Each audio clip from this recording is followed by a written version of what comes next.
evening, everyone. Thank you for coming. To those of you that we have, who will be coming here to all of our speaker series, thank you. And for those of you that's the first time, we hope you come back. This is our first speaker series of the year, so we hope you enjoy. This year is the 226th anniversary of the Wreck of the Ten sale. I won't go into too much detail because our presenter thankfully has all of the knowledge and expertise on this particular field. And we are very grateful to have Dr. Peggy Leshiker-Denton with us to share all of this information on the significant event in our island's history. So without any further ado, thank you, Dr. Peggy. Thank you, and she's a maritime archaeologist as well, so we really have, some of the best of the best giving our talks. But thank you. Thank you so much. Well, that makes me feel special.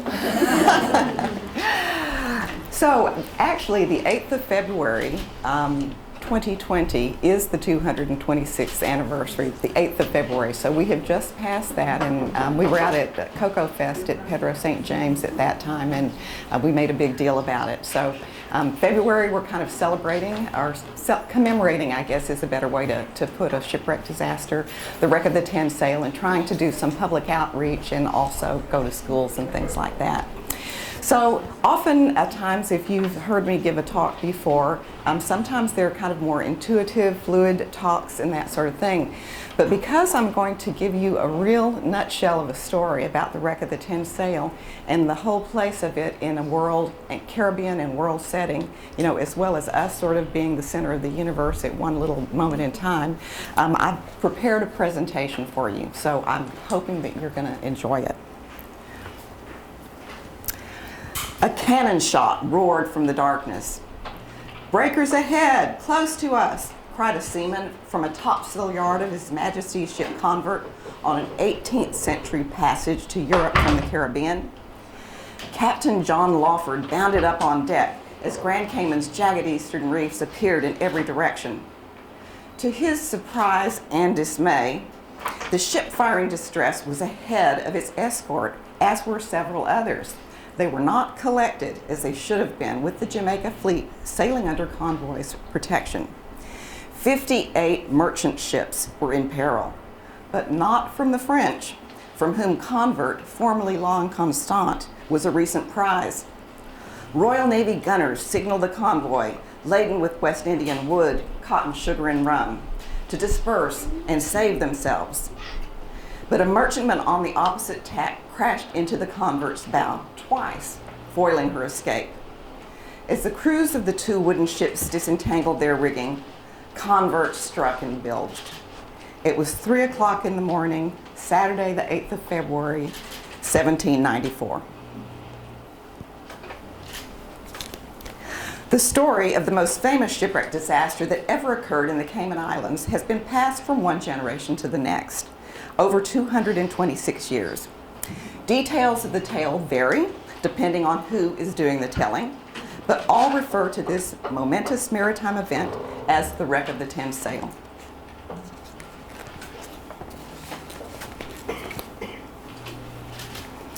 Surviving historical documents and remains of the ship in the sea confirm that this story is more than folklore. It's a legend based on a historical event in which 10 British ships traveling from Jamaica in a convoy of 59 vessels wrecked on the eastern reefs of Grand Cayman in 1794. The Wreck of the Ten sale has historical significance far beyond the boundaries of the Cayman Islands. It's tied to British and French history during the French Revolution, when these and other European nations were competing for military and commercial dominance all around the globe. The Wreck of the Ten sale attests to the worldwide distribution of European war and trade at the close of the 18th century. Archival research on the Wreck of the Ten sale has focused on the construction, service life, and wrecking of a frigate between 1789 and 1794. This brief span of time was an extraordinary period in the history of the Caribbean, Europe, and the world. In the archives of Great Britain, France, and Jamaica, I discovered 18th century documents, letters and that sort of thing, that tell the story of the warship and provide a window into the social history of the era from both French and British perspectives. It is very rare to have such a rich record. In March 1789, King Louis XVI of France gave instructions to name a new 12-pounder frigate, L'Inconstante, and the name is right there in the letter as you see. 2 months later, the ship was under construction in the Royal Dockyards of Rochefort, right here. The shipwright Saint Pinevere built Inconstante according to a draft by Jean-Denis Chevallard. The shipwright Saint Pinevere, who created his plan in the era when 18th century French naval design had perhaps reached its pinnacle. Although France built more than 100 12-pounder frigates between 1748 and 1798, only 8 of these ships had the same design as Inconstante. So although her plans don't survive, others do. The French Revolution erupted in Paris in July 1789, while Inconstante was under construction at Rochefort. After minor delays, the dockyard launched the frigate on the 9th of September 1790 and was sheathing the vessel in copper in December. The vessel was fitted out for service the following year. The French Navy gave Inconstante's command to Alexander Joseph Ruff. He was the captain of the vessel, and his orders were to serve in the very troubled French colony of Saint-Domingue, which is modern-day Haiti, for those of you who might not know. After an aborted attempt to sail to the West Indies in January 1792, Inconstante again embarked on the 12th of April 1792. 8 days later, France declared war on Austria, beginning the French Revolutionary Wars. France abolished the French monarchy, established the First French Republic, and executed King Louis XVI by guillotine during Captain Ruff's tour of duty in the Caribbean. Social, political, and military upheavals also gripped the French colony of Saint-Domingue. When news reached Jamaica on the 29th of March 1793 that France had declared war on Britain on the 1st of February, Commodore John Forrest dispatched the former peacetime Jamaica Squadron, only 9 ships at the time, on patrol missions around Saint-Domingue. The following September, British forces landed in Saint-Domingue and took possession of Jeremy and the harbor and fortress at Les Moles St. Nicholas.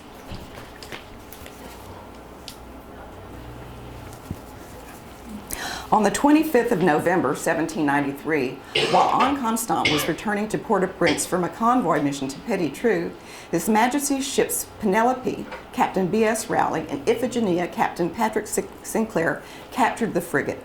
Captain Ruff was among the French officers and seamen who eventually died of wounds received in the short engagement. So basically, the British ships got word, and they were traveling down here, they got more word and so forth. Whereas Inconstante had left Port-au-Prince and had gone to Petit-Trou, and they encountered right here in the night, and that's where the capture occurred. Isn't it amazing that we know that? British men sailed the French prize to Jamaica. That's Port Royal up there, the illustration. And the High Court of Vice Admiralty adjudicated the case and distributed the net proceeds of the prize money among Inconstante's capture. And those are some of the details of the sale of the frigate. And those records have survived in Jamaica. As there was already an inconstant in His Majesty's service, Commodore Ford renamed the frigate Convert. He gave her command to Captain John Lawford, with Convert's first mission assigned to escort a homeward-bound merchant fleet to Britain. After acquiring a crew of officers and seamen by assignment, recruitment, and impressment, Convert collected her merchant convoy. She was intending to take the route that you see depicted in the image there. The fleet sailed from Jamaica on the 6th of February, 1794, but a leaky merchantman delayed its progress. So Convert's officers did not sight Grand Cayman before sunset on the 7th of February. At midnight, when Master Thomas Popplewell reckoned that the fleet was clear of Grand Cayman, he obtained Captain Lawford's permission to shift the convoy's course more to the northward. So, the voyage ended in the early morning hours of the 8th of February, 1794, when a disastrous chain of events resulted in the loss of Convert and 9 ships of her merchant convoy on the treacherous windward reefs of Grand Cayman. Captain Lawford endeavored to save Convert's passengers and crew, and with the help of the island's inhabitants, few lives were lost.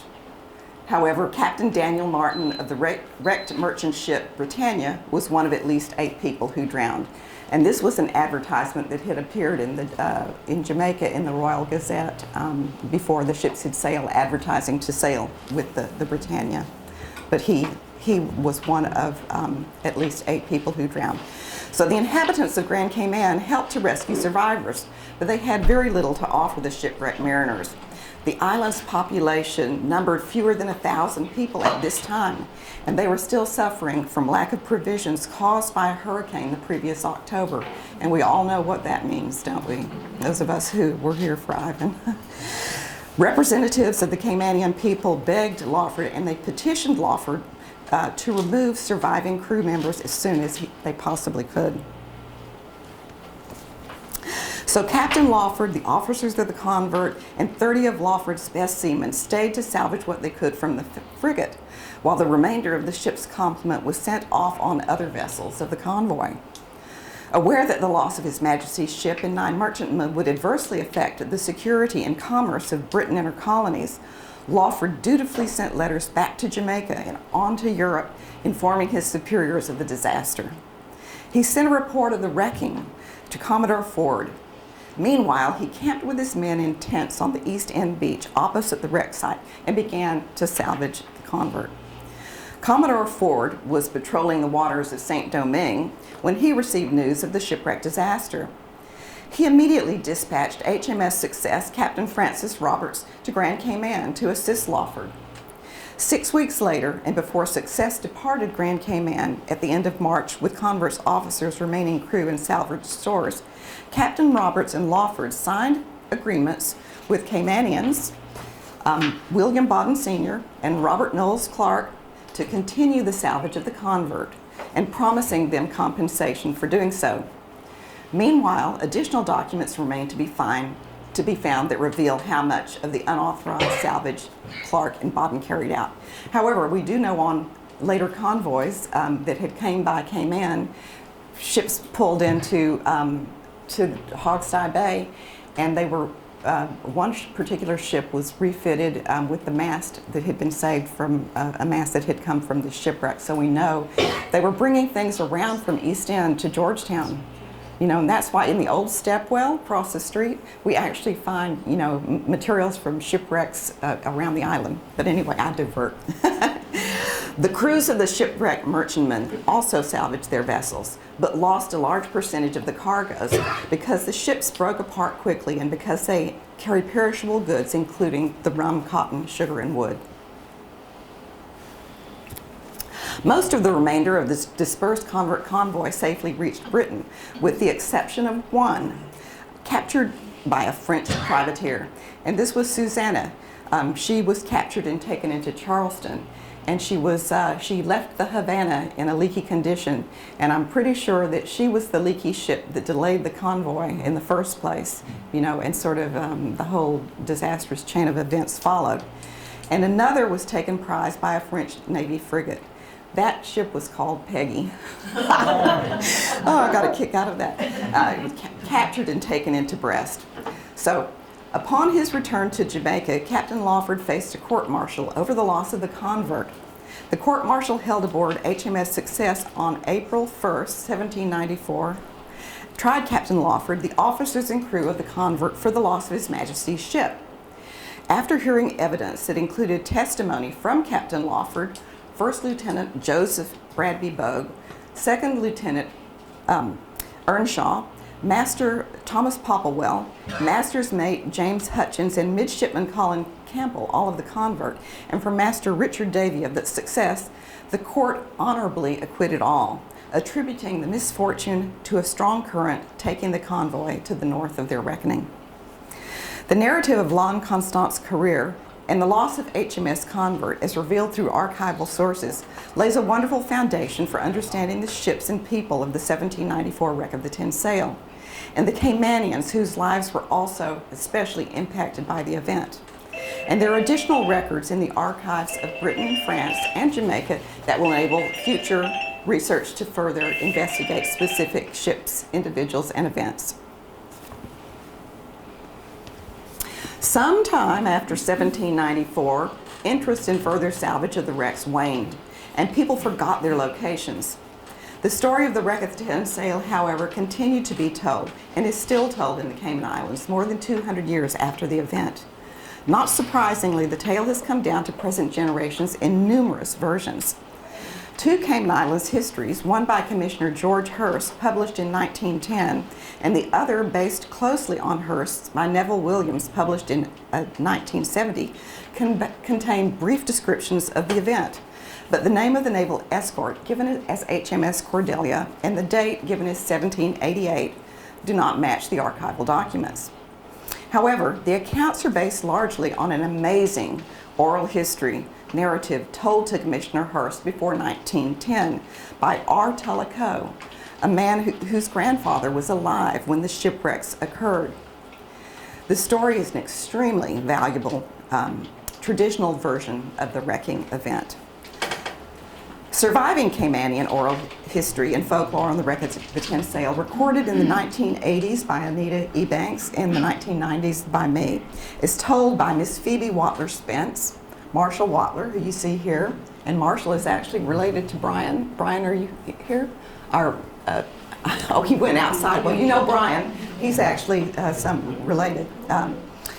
Edison Jackson, Marie Antoinette Wood Levy, Miss Nettie, Barrett Welcome, Ethelyn Jackson, William Allen McLaughlin, William Warren Conley, Nina Watler Conley, and Doris Wood. Doris Wood, by the way, told a great story. I can't sing, but she told the story of a tin sail soldier or a sailor who came to the island and had a child with Sarah McCoy. But he went back to England to get money and return to the island. And when he got back, she wouldn't have anything to do with him. And there's a song, and I hear that people know what it is, but it's kick him out, Doris, she kick him out. Tell my darling Sarah McCoy, tell her I say, I'll come again. You see my darling Sarah McCoy, you tell her I say I come again. Kick him out the door. She kick him out. Brian told me today, and I didn't know this, that it's on one of Mr. Radley's things, the tune. So I'm sure some the Cayman folk singers can give it some justice. But it's wonderful to have these stories. They add such a dimension to the investigation that's often overlooked when you're looking at historical studies and archaeology and that kind of stuff. We want to know about the people who lived then, the people who live now, the people who lived in between, and that sort of thing. So anyway, this inquiry has provided a background to remembrances and surviving tales of the shipwrecks in the Cayman Islands. Connecting the past with the present, the colorful folklore reveals the wreck of the Tin Sail to be a very significant event in the history of the Cayman Islands, which attained local value in Caymanian society, and which lives on as the most well-remembered and told story of Cayman's many wrecking tales.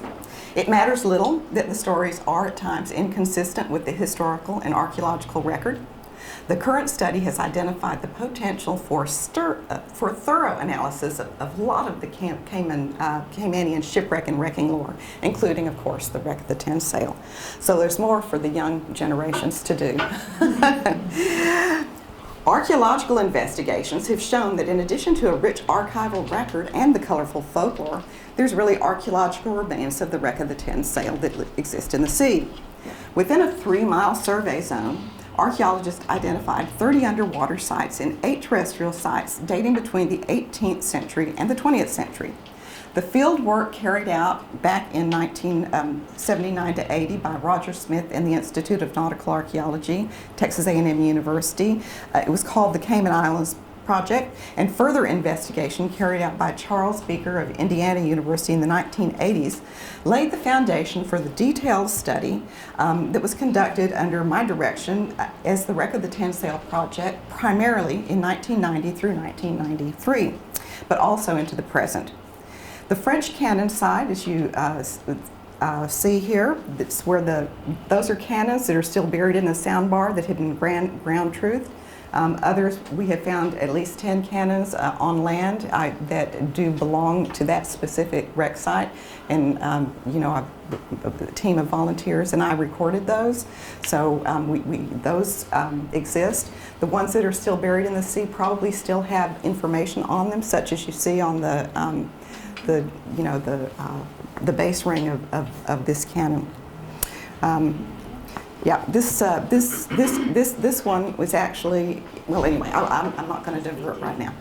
But so the French cannon site I'll just tell you a couple things. The BA stand for Baynard, and if you remember where Rochefort was on the French map, well, he had a forge, it was Forge Neuve, it was up the River Charente, and three fleur-de-lis on the base ring on this cannon indicate it was, and the BA together show that it was forged by Baynard, and it was intended for Rochefort, where we know all this story happened. So, I kind of think, I think we've got the right wreck. Okay. So, anyone ever said it's the smoking gun yet? So, okay, and the probable frigate spillage site. So this is an area, inside the reef. All those little squares up there are grids, and between the cannon site and the frigate site, we think these are the remains of the frigate convert. And you see these are quite big grids, and this is how we recorded we named each grid, so it had a unique number, and then we mapped artifacts. We collected the ceramics and glass by this designation, but all of these, and this is a black and white image, but all of those little dots have different colors so that you know if it was copper or brick or kind of what object it was. We didn't collect iron, that sort of thing, except that one or two cannonballs to show that it was a 12-pounder, because a 12-pounder cannon, a 12-pounder frigate fires has 12-pounder cannons on board that fire 10-pound cannonballs. 12-pound cannonballs. Yeah. Okay. So the probable salvage campsite on land, which is where Mr. XL's land was, is where he found a lot of the material, and he gave us permission. We actually collected some of the things in probably 1990 from that parcel that, so we have some artifacts, that you can still see from the site. But anyway, they contained large amounts of 18th century material that suggests it was the principal salvage campsite used by Captain Lawford and his men, and possibly the crews of the merchantmen. Now, actually, that parcel of land has, by weather in more recent times, been very eroded out. There's very little left. Since GCL 16, site GCL 16, also on land, a little bit closer to, a little bit further south, and perhaps additional terrestrial sites also feature components that suggest they were salvage campsites related to the convert convoy. And you might be wondering what these people are seeing in here, but the artifacts, they appear as encrusted things, but you can, like this is a piece of standing rigging. But all of these are protected under the abandoned wreck law. Any shipwreck that's been on the seabed for more than 50 years is protected under the abandoned wreck law. So we try to get the message across to people to preserve the heritage. Would that be on the inside of the reef or the outside of the reef? That's actually on the inside. As you know, you've seen how the Ridgefield came over and the Ramondi Mebaju came over and that kind of thing. It used to happen with the wooden ships as well.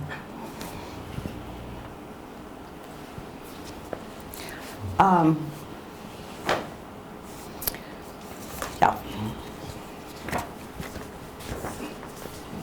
See, all of these sites, although altered by salvage activities and violent storms, still contain tangible evidence of convert, Exxon Constant, and thereby can convey information about late 18th century shipboard life, the naval warships of France and Britain, and the impact of the shipwrecks on the Cayman Islands. While historical studies of the French Revolutionary and Napoleonic Wars are abundant, few vessels from this time period have been archaeologically studied. And you can see that those are like copper nails and some rings. That's actually it's cuprous metal coke. It would have been more rounded. And then you see fragments of plates and bottles, 12-pounder cannonball, and a spoon.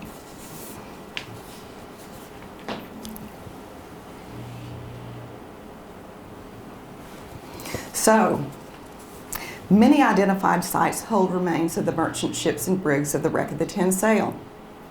These have the potential of providing a physical record of Britain's merchant navy in the late 18th century. Although the merchantmen are difficult to identify precisely, hypotheses can be made. Site GC26, and that's when the survey was done in 1980, the designation was given. GC was Grand Cayman, site 1, 2, 3, 4, whatever, and Little Cayman was LC, and Cayman Brac was CB. So these designations stem from the 1980 project. But anyway, site, and you see, I've just got. We don't have precise locations indicated for obvious reasons, but you can just look within 3 miles how many ships are wrecked there, and then if you walk along the beach, you see little remnants of ceramics and glass that relate to these wrecks. You can see there's a tremendous amount down by the East End Channel, and that kind of reminds me of one of the oral histories of one of the Caymanians that were interviewed talked about after a south wind coming onto a north wind, that vessels get pulled up to the reef. So our seafarers knew what happens with the currents and so forth.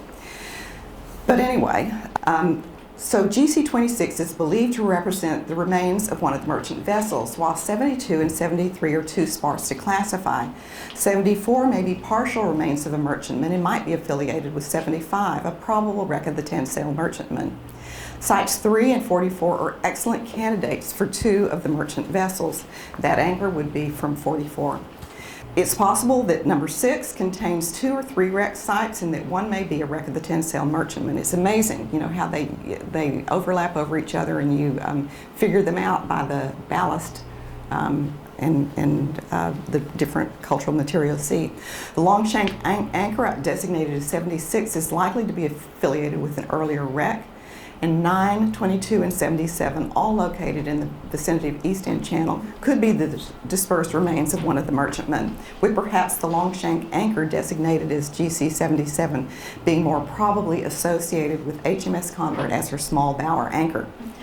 Site 70 is a remote possibility for a wreck of the Ten Sail merchantman, but may instead date to the early 19th century. Site 71 overlaps a deposit of 18th century artifacts from an unknown source, but diagnostic materials were not clearly associated with the slag ballast that represents the site. While Site 71 may be affiliated with a late 19th century wreck, it could be earlier. Slag ballast has been found on both 18th and 19th century sites. GC22 is probably an early 19th century wreck. And then sites 1, 2, 7, 8, 13, 14, 15, 16, 18, 19, 20, and 21 are undoubtedly 19th and 20th century sites. GC-34 was a 20th century lead keel that was removed from the seabed. It's currently on display at the entrance of the Wreck of the Tin Sail Historical Park at this stage. Clearly, the East End reefs of Grand Cayman are a significant historical shipwreck zone, where Wreck of the Tin Sail sites have been located, documented, and assessed. All of these sites are worthy of protection by the Cayman Islands government, and this is still being accomplished through creative use of the abandoned wreck law. Because the abandoned wreck law says that the historical vessels on the seabed for more than 50 years are property of the people, essentially. But it doesn't go far as to recognize shipwrecks as cultural property. So anyway, there's little improvements that can be made, but we're using it creatively to protect the sites. So this is back in 1994. I don't know if any of you got to come to the exhibits we had at the museum, but the Cayman Islands first featured the Wreck of the Tin Sail research during the bicentenary of the disaster in '94.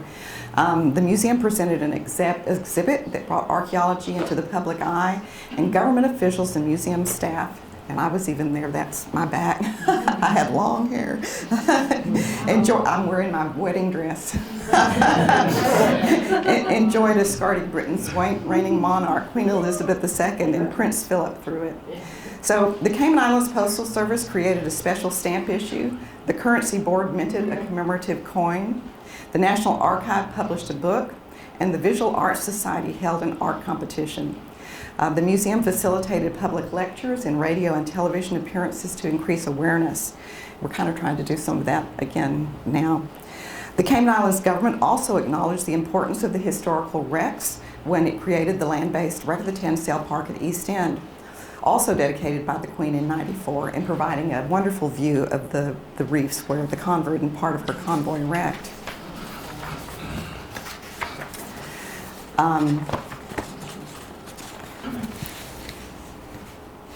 Yes. Fortunately, this important Wreck of the Tin Sail Historical Park is being further interpreted by the East End community and the Tourism Ministry in 2020. Just learned that they're doing a fair amount of work there, and they've asked for some input for the interpretive signage, so we're helping to do that. And then today, the University of Alabama Press, in its Maritime Currents History and Archaeology series with Gene Smith, has just published a new book. It's called Cayman, 1794, Wreck of the Tin Sail, Peace, War, and Peril in the Caribbean. And we've gotten lots of books on the island that we're selling, in the museum shop. And this is a book. However, the research that was done way in 1990 to '94, all that archival work, and my PhD dissertation at Texas A&M University, has finally come to fruition in a real book that is available for the public. So I know some of you have got a copy, and thank you. It's been a labor of love, and I'm just happy that people in the museum are wanting to celebrate it right now. So in the Cayman Islands, 4 decades of its successive projects from the Institute of Nautical Archaeology and Roger Smith's Cayman Islands project in '79 to '80, up to the present National Museum and Maritime Heritage Trail and Shipwreck Preserve partnerships have laid foundations for awareness, protection, management, and interpretation of shipwreck sites. And that partnership includes the Archive, the Department of Environment, and the National Trust, as well as the museum. At present, we continue to advocate for the Cayman Islands government to further support steps undertaken to develop a proposed Cayman Islands Maritime Archaeology program. And one day it will be done. Oh, whoops, I'm ahead of myself. Once in place, plans for further scientific investigation into the Wreck of the Tin Sail, among other sites, can go forward at a quicker pace. Site investigation and recovery, conservation, and analysis of artifacts now and in the future will result in a collection of artifacts and a body of information and knowledge that can be used for the education and enjoyment of the public. They tell a story of Cayman, the Caribbean, Europe, and the world. A story that took place 226 years ago. So I began this research 10 years after experiencing the summer of 1980 as an INA team member on the Cayman Islands project. At the time, I had no idea that by 1986, the Cayman Islands would become my home and that I would spend the next 3 decades and more researching, protecting, and interpreting historical shipwreck sites, historical sites on land as well, shipwrecks and artifacts in the Cayman Islands and with the National Museum, which first opened its doors to the public in 1990. Many opportunities and challenges have come my way. But progress is evident. While time can seem long and trying, in perspective, it is short and fleeting. Trust me, if there's any young people in here. Contributions each of us has made illuminate elements of the past that speak to our awareness in the present and contribute to the formation of the future. I have benefited by work started by others, and now I look to the future with the knowledge that others will pick up the torch and make their own contributions. I wish them fair winds and calm seas. Thank you.